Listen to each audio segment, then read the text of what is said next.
ಜಾತಿಗಳ ಹೆಸರ ಮೇಲೆ ಮೀಸಲಾತಿಗಳು ಬರ್ತಾ ಇದ್ದಾವೆ.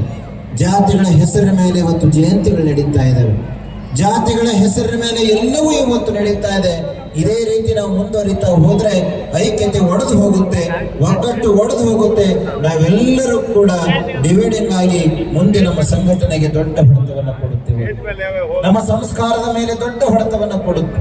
ಹಾಗಾಗಿ ನಾವು ಎಲ್ಲರೂ ಇವತ್ತು ಅರ್ಥ ಮಾಡಿಕೊಳ್ಳಬೇಕಾಗಿದೆ, ನಮ್ಮ ಮೂಲ ಸಂಸ್ಕಾರಗಳೇನಿದೆ, ಮೂಲ ಸಂಸ್ಕೃತಿ ಏನಿದೆ, ನಮ್ಮ ಆಚಾರಗಳೇನಿದೆ, ನಮ್ಮ ವಿಚಾರಗಳೇನಿದೆ, ನಮ್ಮ ಮೂಲ ಹಿರಿಯವರು ಕೊಟ್ಟಂತ ಮಾರ್ಗದರ್ಶನ ಏನಿದೆ, ಅದನ್ನು ನಾವು ಖಂಡಿತ ಪಾಲಿಸಬೇಕಾಗಿದೆ.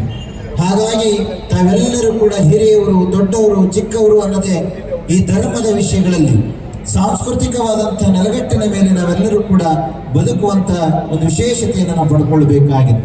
ಆ ಕಾರಣಕ್ಕೋಸ್ಕರವಾಗಿ ಇವತ್ತು ಪುಷ್ಪಗಿರಿ ಸಾಂಸ್ಕೃತಿಕ ಉತ್ಸವವನ್ನ ಬೇರೆ ಬೇರೆ ಭಾಗದಲ್ಲಿ ಹೋದ ವರ್ಷ 2ನೇ ವರ್ಷದಲ್ಲಿ ಹಾವೇರಿಯಲ್ಲಿ ಆಗಿತ್ತು, ಅಲ್ಲಿಗೂ ವಿಜಯಣ್ಣನವರು ಬಂದಿದ್ರು.